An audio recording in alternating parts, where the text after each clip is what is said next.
Okay, so this is class 12 of Touching a City's Soul. And we'll just review for a minute section 3 of the mimer. We're up to section 4, but section 3 had some, it's like it leads in, to section 4, so I thought we should just review. So it's section 3 started with the idea that it says, right, section 2 was talking about the different people in Torah that names are repeated with a comma in between. And section 3 was talking about how when it says Moshe, Moshe, there's no comma in between the 2 times that Hashem calls Moshe. It's just one phrase, one full phrase. And 2 points were brought out about that. One is that Moshe's neshama in its source in Atzilos, in the highest spiritual world, is the same as how his neshama sort of presented itself in the physical world in these lower worlds. So there's no stop, there's no pause, there's no comma in between the 2 levels. And so it's like Moshe, Moshe, it's one continuum. The other idea that the previous Rebbe says is that when Moshe gave us the Torah, he received the Torah from Hashem and he gave it to the Yidden, and he gave it to the Yidden in such a way that also kind of ignites us and draws our life force into us, that we can to some extent have a connection to that idea, which is going to be developed with what we're talking about, this life force and so on. And then it goes into this idea of the different levels of souls, and talks about 2 basic categories of souls, which are called Zera Adam and Zera Behema, the seed of man and the seed of animal, and discusses the difference between them, what makes somebody the seed of Adam versus the seed of animal, that the souls that are called the souls of Atzilus from this highest level of God of creation are called the seeds of man because they have what's called das in Elokus. They have this introspective consciousness. They're in godliness versus a conscious awareness of godliness that's actually felt.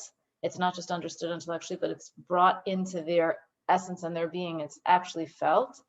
Versus the souls that are called the seed of animal, they don't have the same extent of conscious awareness of godliness. This das, this quality of das, is an introspective consciousness that connects the intellect to the emotions, and a person actually senses and feels godliness.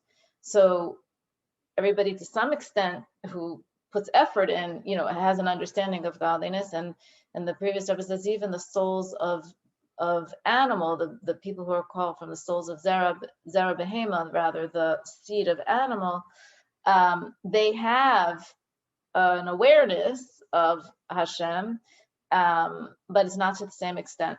So the seed of man souls is much rarer. The seed of animal souls is much more common. And the seed of animal souls grasp Hashem from the previous services, from books and scholars, right? They learn a lot about godliness, and they understand some things about godliness, and they could even have a deep comprehension about godliness. It's just not felt in the same way as with the people who have what's called seeds of man. So that's the definition of das, that intellectual understanding that is connected and connects the person's consciousness to their feelings. And then the previous Rebbe goes into this sort of mashal that talks about the idea of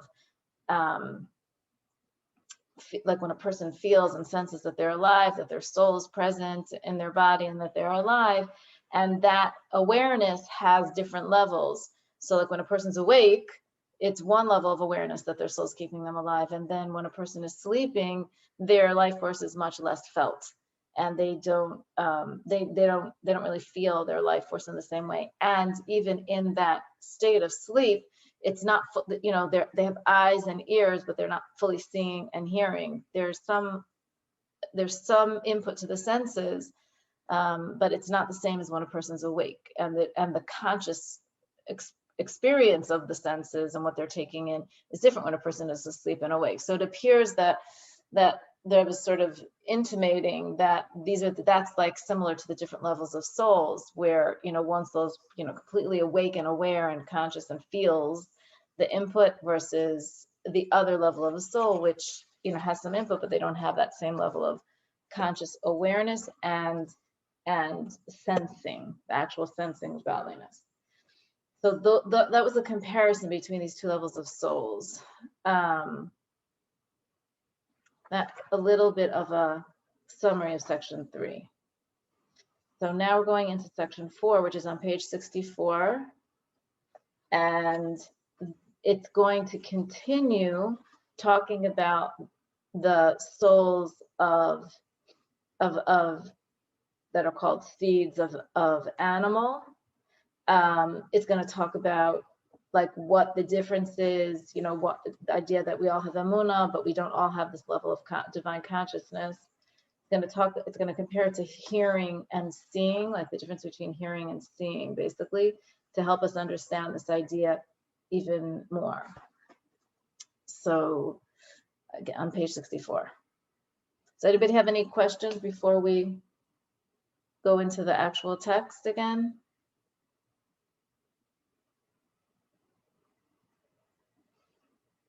Okay, so let's go into the text and then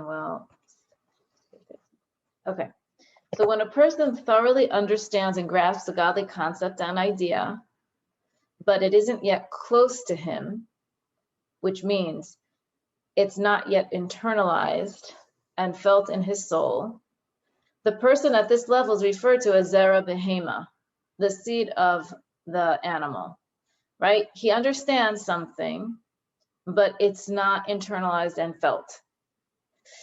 Because in order to be in the category of Zera Adam, the seed of man, one must have das, which is that introspective consciousness, and feeling of divine presence.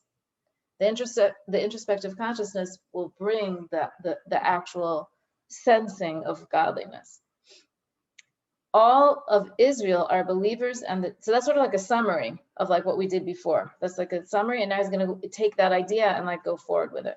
So all of Israel are believers and the descendants of believers. Maamirim b'nei maamirim. That's what we're called. That's like a very famous quote from the Talmud, where believers, the sons of believers.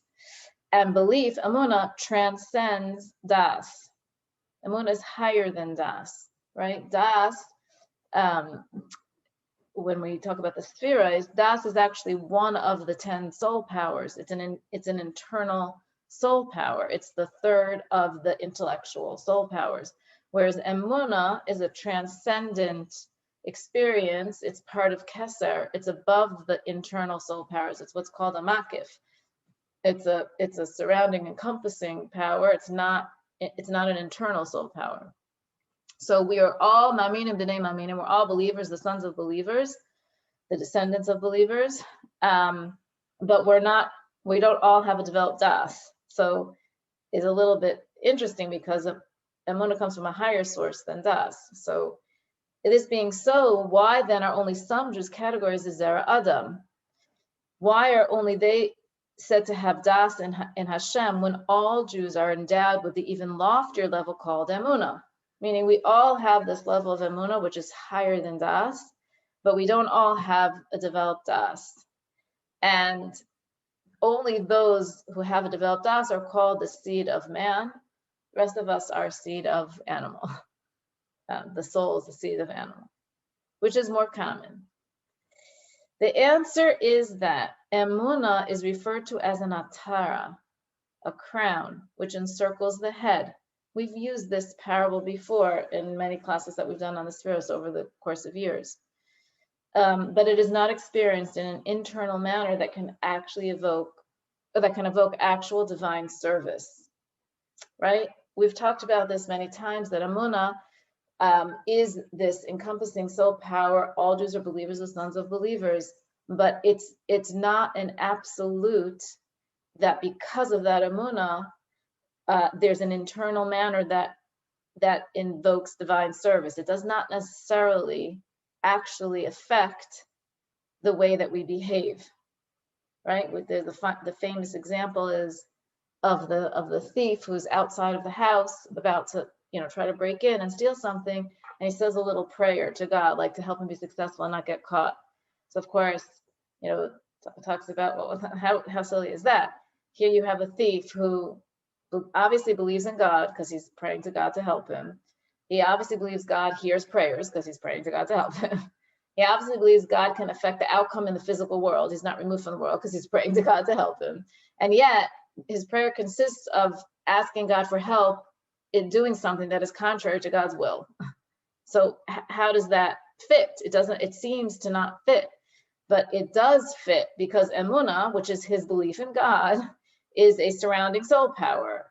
And a person can access that Emunah and it can still not affect the decisions that they're making in their actual behavior. In other words, if he would stop and think, he would say, wait, if I believe there's a God who hears me and who interacts with the world, maybe I should also listen to what he's asking me to do and how to live my life.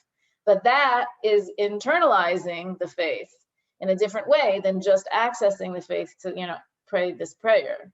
So even though we're called maamarim and bnei maamarim, believers, the sons of believers, it's not necessarily that our belief is experienced in an internal manner that actually affects our divine service. It's not a given that that's what happens. We need that to happen. In other words, we need to connect our faith to our internal divine service. That's the subject for the maamarim.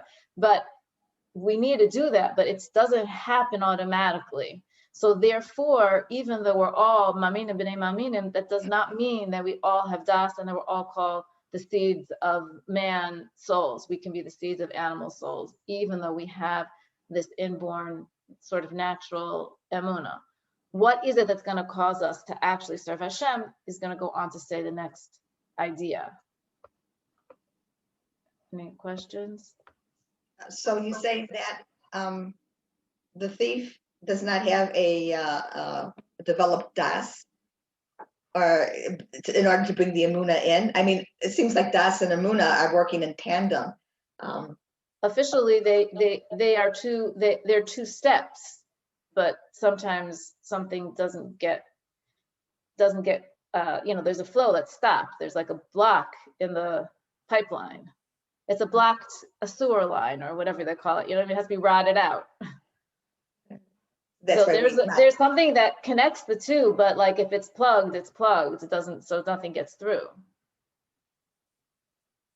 So if this thief went to Hasidus classes and developed his das, would be a completely transformed thief. Oh, okay, all right. We're a reformed thief. All right, and that's why we eat matzah on Pesach, right? Is to bring that emunah into our das. Well, that's a parable, right? That's that's a physical representation, but what we have to do is learn a lot of Torah. That's right, learning, especially learning Chassidus helps to develop that. That's why the generation that Moshe led was called the Dardea, the generation of Das. That was Moshe's job, was to, as the Mimer talks about in Atatatava, he was called a faithful shepherd, or a shepherd of faith, because he fed the Jewish people their faith. He helped them to internalize the faith by teaching them Torah. So that's that. Okay, so any other questions? Okay, so top of page 65. So this is the implication of the verse, know the God of your father, right? That's actually, in Hebrew, the word no comes, if you look on the Hebrew side, is da es Elokei Avicha. Know the God of your father, meaning the same word is the same root as das. Know know the God of your father. And then the last half of the pasuk is, and only then is it possible to say, as the verse continues, serve him with a whole heart. The whole pasuk, if you look on the left-hand side, it says, Da es Elokei avicha, v'az, and then it's the rest of the pasuk is, v'avdehu b'levav shalom, and you will serve him with a full heart. Meaning through das, through activating your das, that is what brings the service of Hashem, not necessarily through activating your faith. Activating your faith is a good thing. Don't get me wrong. We're all for it. We want to do that, and that's an important thing. It's not a given that activating a person's emunah is going to change their behavior and get them to serve God.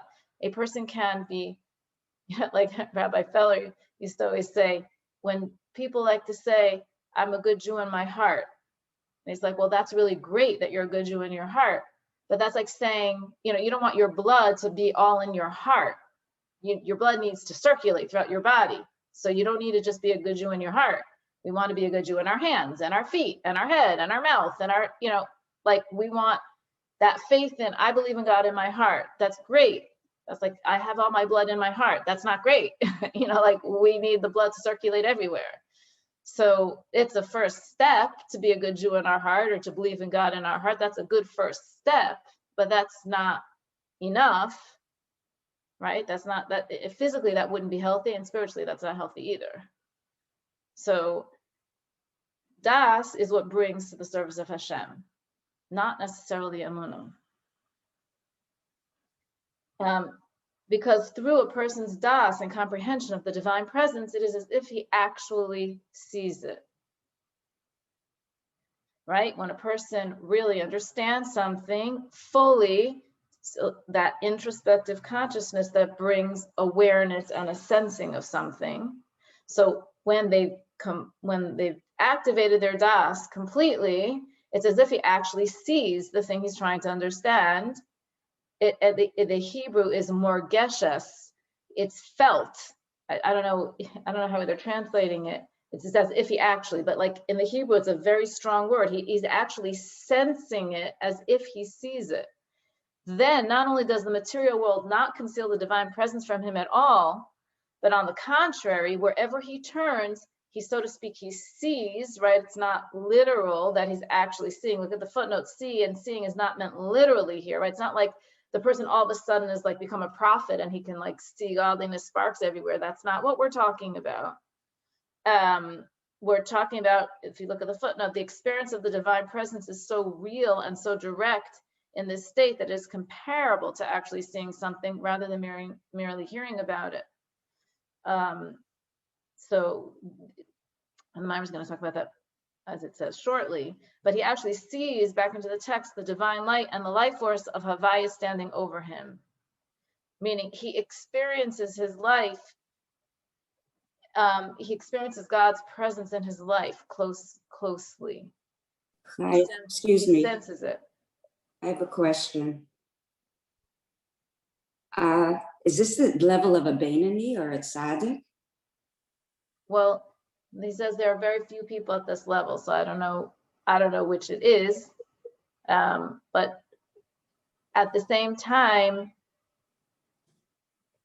we can all experience it at certain moments, perhaps.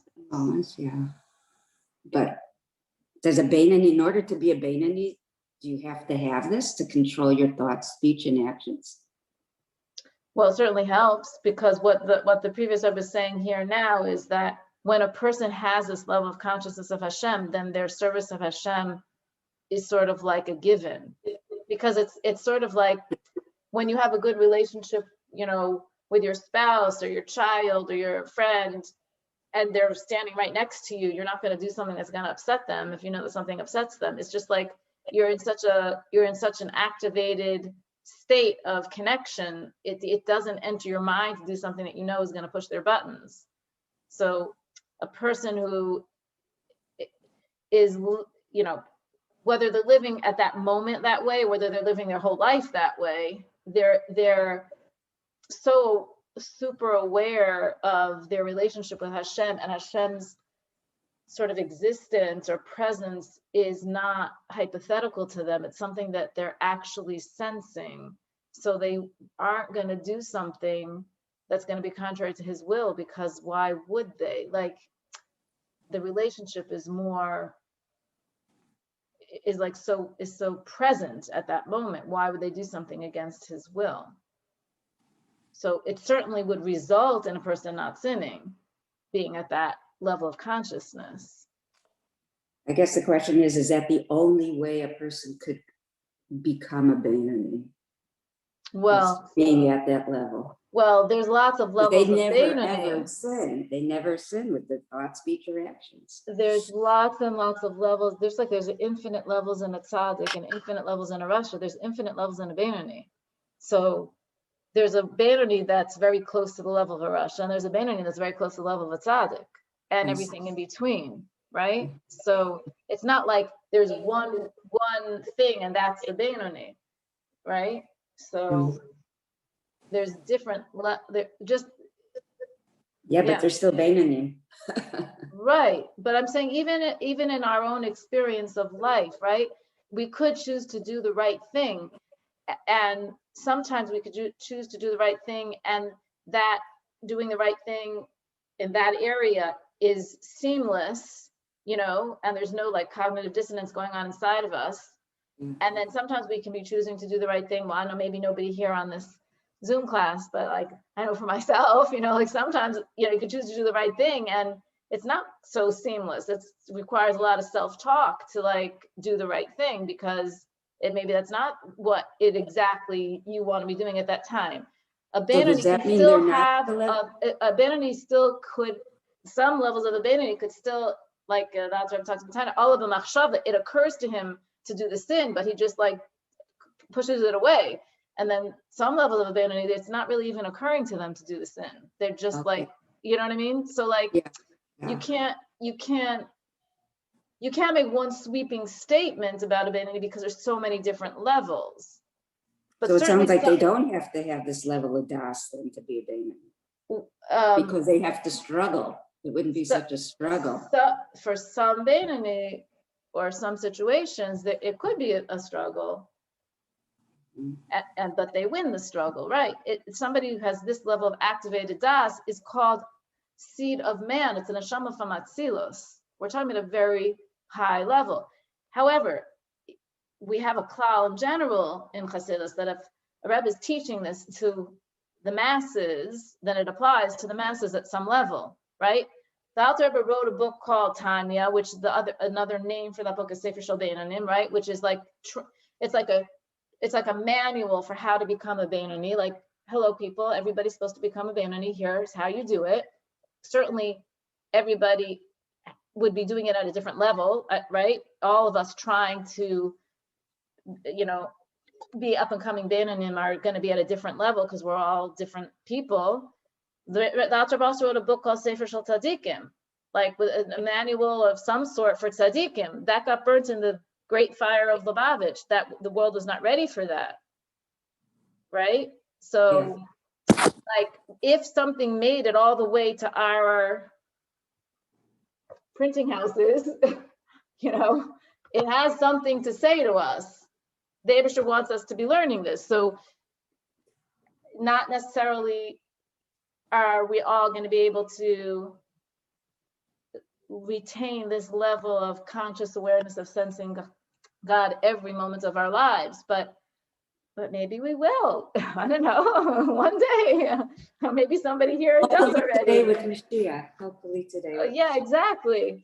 But learning about it helps us to at least be aware that there is such a concept, and then helps us to push ourselves to maybe reach that every so often, or at least be aware that we can strive to get to the next level that we're at from wherever we are at right now, right? It's like it still refines us and our experience of ourselves and the world and our relationship with Hashem. I think. I mean, thank you. That's why we're all learning it, right? I think like that's where we're hoping that that's what it's going to do for us and for the world and for the Eibusher. Like we want We want to be able to, that's a whole point here, is that one of the ways you activate your das is by learning these things. Like, but we're learning about activating das by doing something that activates our das. Also, being aware of hashgacha practice, I think, is a good way to Sure. Practicalize it, if that's a word. that's right. Right, training ourselves to see and sense godliness in our life on a very practical level. I mean, that's what he says. Wherever he turns, he sees divine light in the life force of a Bais standing over him. What does that mean? It means that he's sensing Hashem's presence in his life. You know, it's like there's a concept that David HaMelech says, "Vani sefilasi," I am my prayer. When he's talking about davening, I am my prayer.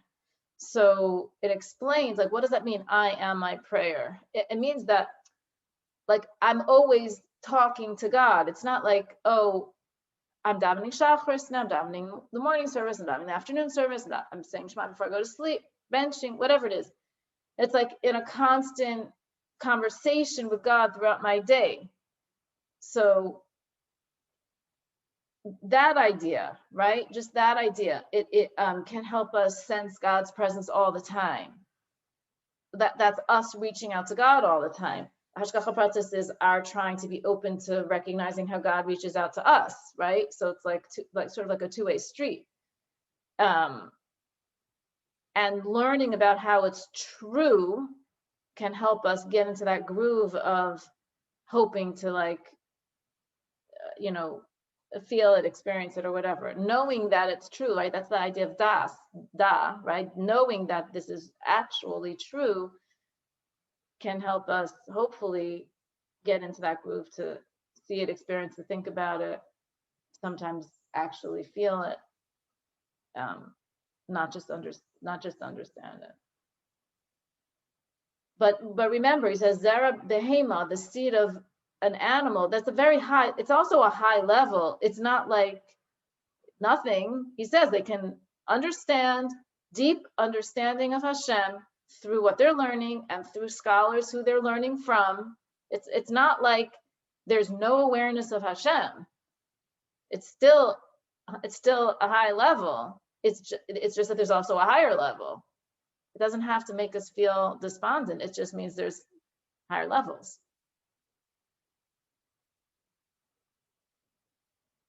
Does that answer your question?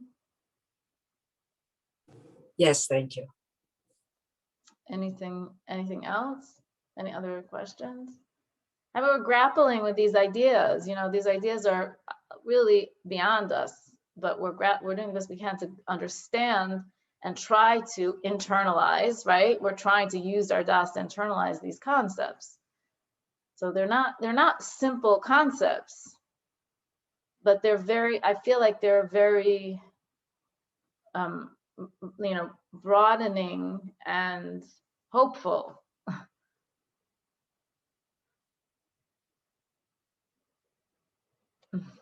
I sense a question coming.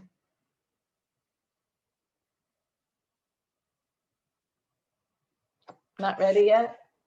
Well, it's not a question. It's just it seems like at any given moment when you reach the point you're talking about, I don't really know the words or the names. I missed last week, so maybe you covered it.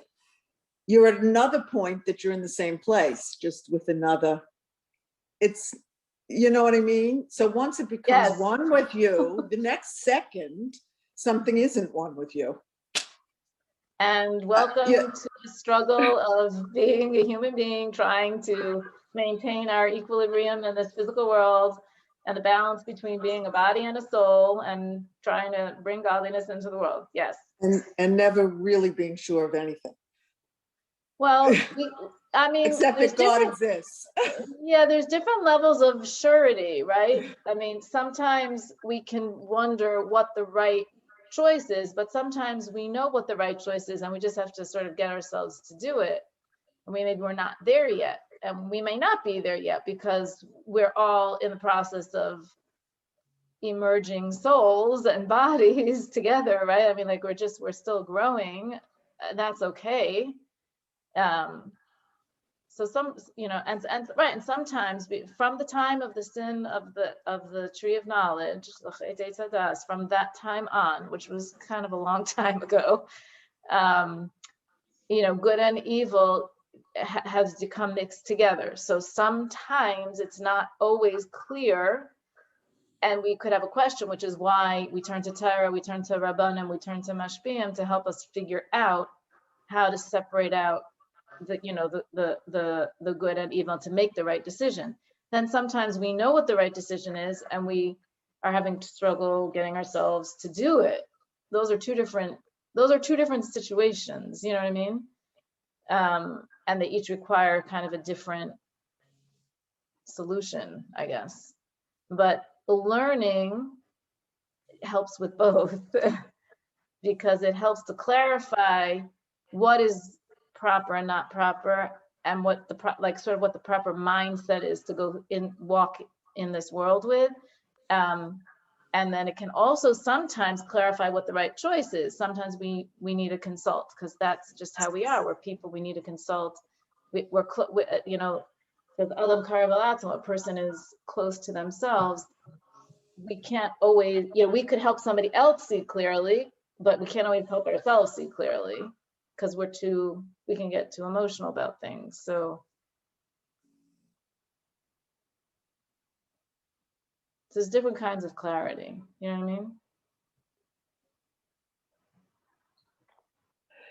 I mean? Thank you.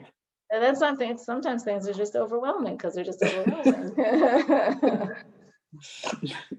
You know what the teenagers say? TMI. Too much information. Or they say 511. Too much information. Like 401's information, 501's too much information. Okay, any other questions? Thanks for the 511. Never heard it before. Oh, really? Never heard it before. I'll have to try it on people later. Go right ahead. Yes. Okay. All right, so let's go back into the text. So the idea is, again, like a knowing Hashem versus believing in Hashem, but knowing Hashem results in serving him with a whole heart. I'm just going to read that idea, because through a person's das and comprehension of the divine presence, it's as if he actually sees it. Then not only does the material world not conceal the divine presence from him at all, right? This is what we talked a lot about Basi Lugani, but on the contrary, wherever he turns, he sees, meaning he senses, he understands, he experiences the divine light and life force of Havaya standing over him. So that's the idea. I think Malko is mentioning the Hashgacha Pratzis, right? Being able, that's part of that idea. It's not only that, it's also just at any given moment experiencing God as the creator of the world and your life force and everything else, even if sort of nothing's happening at the time,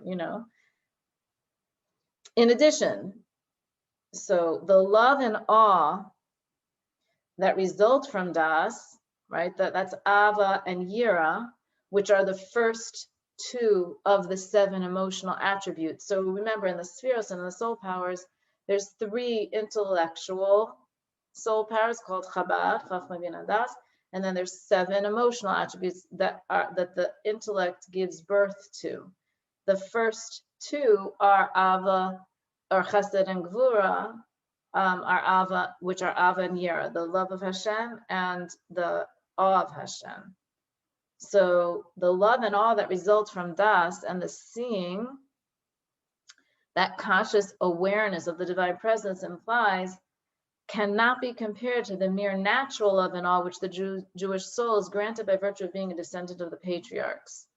So there's 2 levels of love and awe of Hashem, just like there's 2 levels of learning about Hashem, right? There's a level of learning about Hashem that remains intellectual, and then there's the learning about Hashem that it connects and the person actually internalizes it and senses Hashem. So when a person is internalizing and sensing Hashem, that results in the birth of love and awe of Hashem, which is on a higher level than the natural love and awe of Hashem that everybody is pre-programmed with, because every Jewish soul comes pre-loaded with emunah, faith in Hashem, right? Maamirim b'nei maamirim, we're the believers, the sons of believers, and with love and awe of Hashem. We get, that's like a gift to us. It's a part of the hard drive of our souls. It's a gift to us from Hashem, from our forefathers, that we come pre-programmed with love and awe of Hashem. However, that love and awe of Hashem that comes pre-programmed is also not as developed or as actualized or as high a level as the love and awe of Hashem, which happens as a result, or that's given birth to as a result of the das and the sense of seeing from this developed das. Like that love and awe of Hashem is on a much deeper, higher level. Because this is called seeing. It's as if we're seeing, right? Sensing and seeing, experiencing godliness. Because hearing about something is not the same as seeing it. Hearing is going to be the idea of understanding, and seeing it is really the idea of a conscious awareness that's brought into feeling. So hearing something, you can understand something deeply from hearing it. But we talk about seeing something really refers to comprehending at such a level that of das that we comprehend it, and it's a conscious awareness that's brought into a sensing and a feeling. It's, you know, multi-dimensional.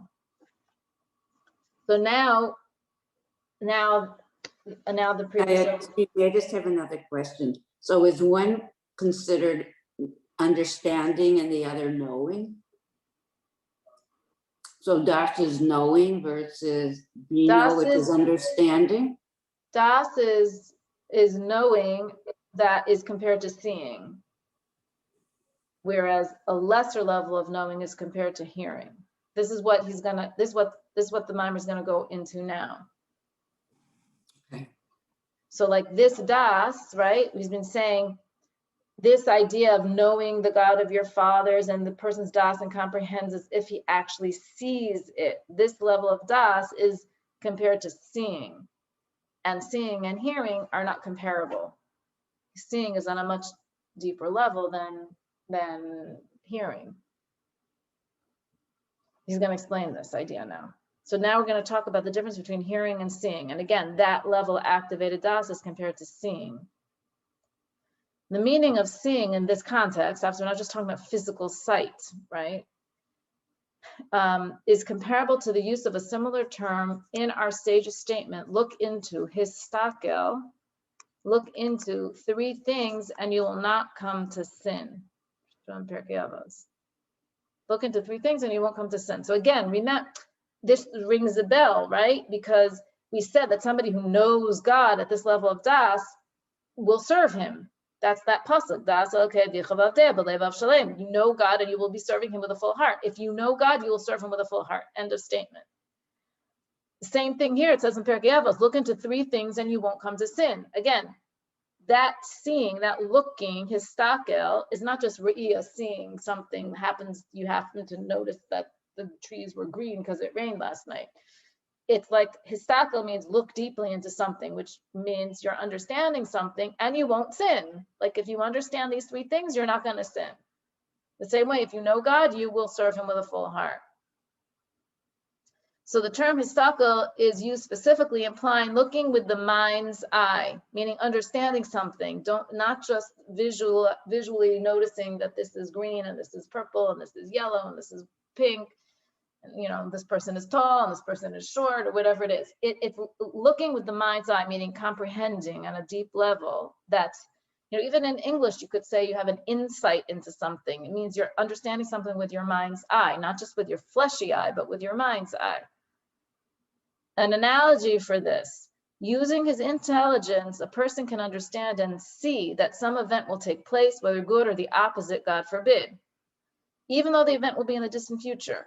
As a result of looking into the matter with his mind's eye, it is as if he sees it right now with his own eyes, as if it were already taking place. He will be very fearful if it is a bad thing, or very joyful if it's a good thing. So you can actually visualize this thing happening. He's contemplating it deeply, and he can visualize it happening. Hearing, on the other hand, implies only contemplating a matter deeply in the mind, which is like hearing from someone else that the event could happen rather than seeing it for oneself. From this hearing, a person will not feel as much fear from the bad event that will occur or joy from the good one, because the event is not as completely real to him, despite having contemplated it as it would have been had he seen it with his own eyes. Meaning there's different levels of understanding and thinking about something. A person can understand and think about it intellectually, which is called hearing. And yes, he understands this could happen, that could happen. It doesn't affect him that much. Or a person can really comprehend on a deep level with their mind's eye, and actually as if they're seeing it happen, even though it's not happening for another 3 months, but they can like actually see it happen. They're experiencing it as happening almost. And then a person feels very connected to it, also emotionally, not just intellectually. They also, if it's a good thing, they're going to be fearful. If it's a good thing, they'll be happy. If it's not a good thing, they're going to be fearful. Like they're actually going to feel an emotion attached to this intellectual understanding. It's not just going to be an intellectual understanding. They're going to connect with it emotionally as well. Right? This conscious awareness is the superior power of Das. That's what Rachel was asking before. That's this definition. Das is like the superior power of contemplating deeply and being able to like see it and then feel an emotion attached to that, basically. It's like seeing. Das, an activated Das is like seeing something, like with your mind's eye. Or, godliness, or this something that they've been contemplating deeply about. This conscious awareness is the superior power of Das, an attachment that brings even a distant matter close, so that it has an effect on him as if it was literally in close proximity. This is why our sages declare hearing is not the same as seeing. It doesn't affect us the same way. Hearing about something, seeing something does not affect us the same way. I mean, we see that right now, especially with teens, but like with all of us, right? This being inundated with the ability to see what's going on in the world, but you hear about something, but then somebody took a video clip. You hear United kicked a person off an airplane for some reason, and then you see clips of somebody being dragged off. It has a completely different effect on us, right?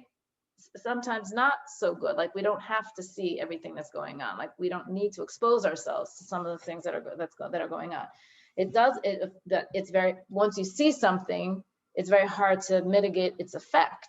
When you hear about something, it's easier to sort of calm yourself down about it. But once you see something, it's very hard to calm yourself down about it. You get much more emotional about what's going on if you see it, which is why, advertising, news, it's a sensationalism. They're trying to get a person's emotions aroused for whatever it is that they're trying to get their emotions aroused for.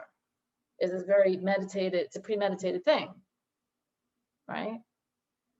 So hearing is not the same as seeing. True, seeing something doesn't add anything new to what has already been heard. You heard about it, you heard all the details. Nevertheless, the very act of seeing something has a much greater effect on a person than the effect generated by merely hearing about it. It's just the way we are as human beings. So again, we have to be careful, or like to recommend that we be careful what we look at, what we see, right? And that's also the idea on the side of holiness. It's one of the ideas of why we have pictures of great tzaddikim around our houses, right? Because we want to see holy things and have that impact us. Seeing holy things also impacts us. Talks about seeing the letters of the Aleph Bais, looking at the letters of the Aleph Bais impacts us. All because in the holy side also it impacts us.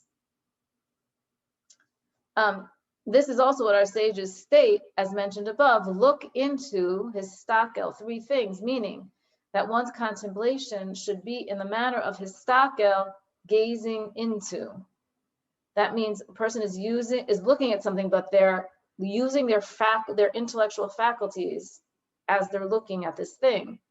This resembles a person who comprehends with the faculty of chachma, as if he sees the matter taking place in front of his eyes, even though it is still far away. So looking into something is compared to the faculty of chachma, meaning the idea of starting to like look into something with your mind's eye. And this is also what the meaning of who is wise, Ezehu chacham, who's called a chacham, one who sees what will be, as explained above, somebody who actually sees what's going to happen, meaning they understand something and they see the outcome. However, all of the above is not relevant with regard to hearing, a function of bina, meaning the person understands the oneness of God. They understand, that's like hearing. They understand the oneness of God, that's like hearing, that's like bina, the second intellectual soul power. The first intellectual soul power is chachma. The second one is bina. The third one is das. So at the beginning, we're talking about seeing something, looking into something with your mind's eye begins with chachma. Hearing is more faculty of bina. What does that mean? Meaning the person understands the oneness of God, how everything is one, all the worlds are totally nullified as if non-existent before him. The person grasps the flows his vitality force into the worlds and created being, and that all of this does not bring about any change in him, God forbid, since this life force is merely a radiance that is of no significance at all in relation to his essence. Nevertheless, even though he meditates upon these matters thoroughly, the full depth of his thought are preoccupied with this meditation, and faith is firmly fixed in his heart, it is still only akin to merely hearing and to mere hearing and understanding. And the matter is not complete revelation as if he sees it with his own eyes. Accordingly, when he turns his mind away from this, even for a moment, his attention reverts to his ordinary desires.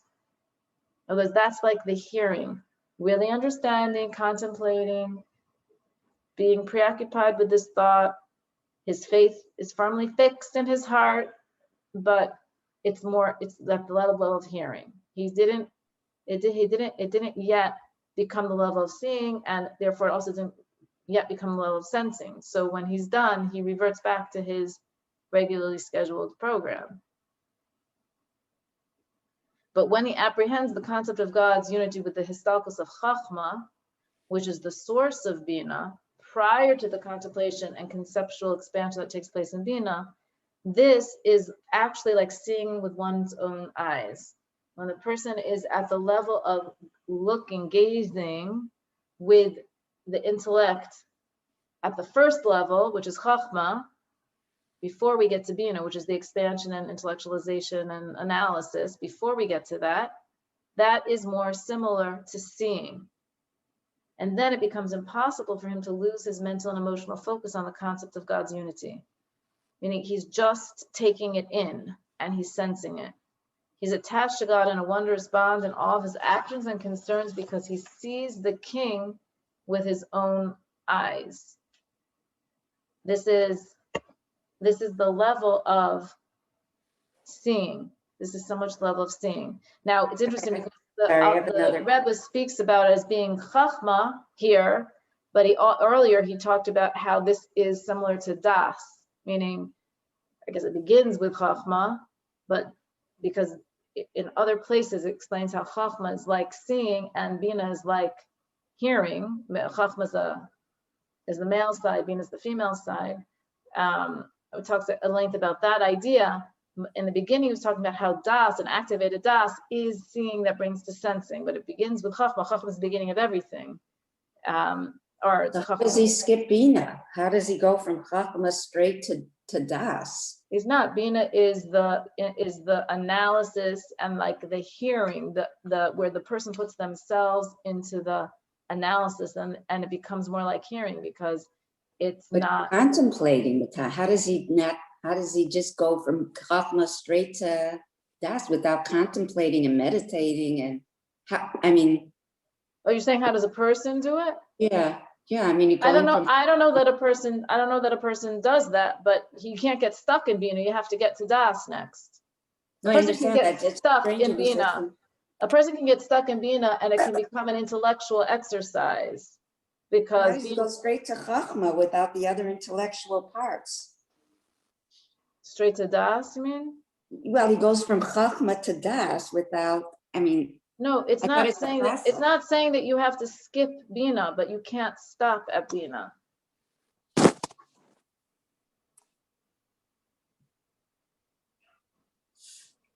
Thank you. Bina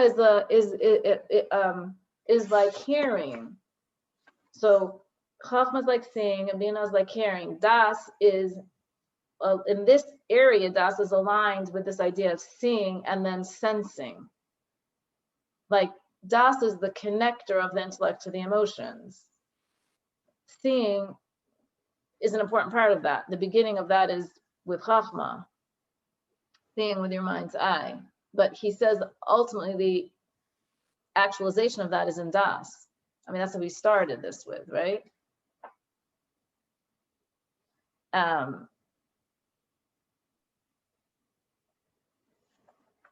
Okay, so this is why the sages use the term histaka, look into, to highlight the concept of seeing, and assured us that as a result of such sight, you will not come to sin.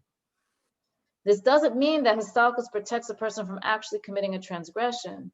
Rather, the level of conscious awareness of the divine presence that histalkus brings about ensures that they will not transgress God's will. Right? Meaning, yeah, I think that's also an answer to your question, Rachalaya, that you begin with the seeing and then you need to get it to the level of conscious awareness of the divine presence. That's like where your Das enters into the picture. So it's a two-step process. So we have to see and we have to internalize and we have to sense godliness, and that will ensure that we will not transgress God's will. That's sort of like the end of this idea. And then here he talks about the difference between how Hashem attaches what we think to our deeds or doesn't. And it's going to start with good versus, like, this is like a continuation of this idea. And then the next section is going to continue on with this idea. It seems like this is the style in this mimer. Like he brings each section to a sort of like its point, and then what it leads into, and then next section continues where it left off of like what it leads into. So it says, to explain, our sages teach that the Holy One, blessed be He, does not attach an evil thought to a deed. The intent is only that God does not attach an evil thought to a deed. Meaning we're trying to figure out how we can serve Hashem, right? So not necessarily a person has a bad thought doesn't mean that he's gonna actually do it. Hashem does not attach an evil thought to a deed. Nevertheless, the evil thought remains. This concept can be understood by a contrast to another statement. The Holy One, blessed be He, attaches a positive thought to a good deed. So we're trying to figure out how do we get our thoughts about Hashem and so on to affect our service of Hashem. So these are two different statements. Hashem does not attach an evil thought, but He does attach a good thought. So what is the explanation of this? For the attribute of goodness greatly exceeds the attribute of punishment. Therefore, even a person's good intentions are attached by God to a deed. Meaning, the attribute of goodness helps us when we have a good thought, Hashem is going to attach it to a deed. The simple meaning of our sage's words is that it is considered as if the person actually performed the good deed he intended to do. Meaning a person has an intention to do a good thing, somehow didn't happen, but Hashem sort of counts it almost like he did it. Whereas a person has a desire or something to do a bad thing, but he doesn't actually do it, Hashem doesn't count it as if he did it. In other words, a double standard, like a nice standard for good and works in our favor both ways, basically. That's like the simple understanding. However, there's a deeper intent. The true meaning of attaching a good intention to a deed is that when a Jew thinks about performing any good deed, for example, studying Torah, observing a mitzvah, or developing good character traits, and desires with all his heart and strength, then God will ensure through divine providence, hashgacha pratis, like Mark was talking about, that several things happen to enable his positive intent to actually come to fruition. In other words, not just that Hashem considers that if he did it, Hashem's going to help him to be able to do it. If he really wants to learn Torah, if he really wants to do this mitzvah, if he really wants to refine his character traits, Hashem is going to help him do it. So he has this desire, he has this thought that he wants to do these things. Hashem is going to help circumstances in his life make it easier for him to actually do it, if this is what he really wants to do, or she really wants to do. But that's not going to be the case with, the bad thing, as we're going to see in the next section. And then connect this idea of, eventually, this idea of, looking in deeply and all this, like how Hashem could help us to, basically connect with that a little bit more, or whatever. It's going to give different ideas and learning and davening, saying Shema, these kind of things. So that's the end of this section. Thank you, Father. Take a pause here. Take a deep breath. Yeah. Okay. Well, I wish everybody a good week. Nice to You see too. everybody. You It's a too. great class. Okay. Bye-bye. Okay. Bye-bye. Be well.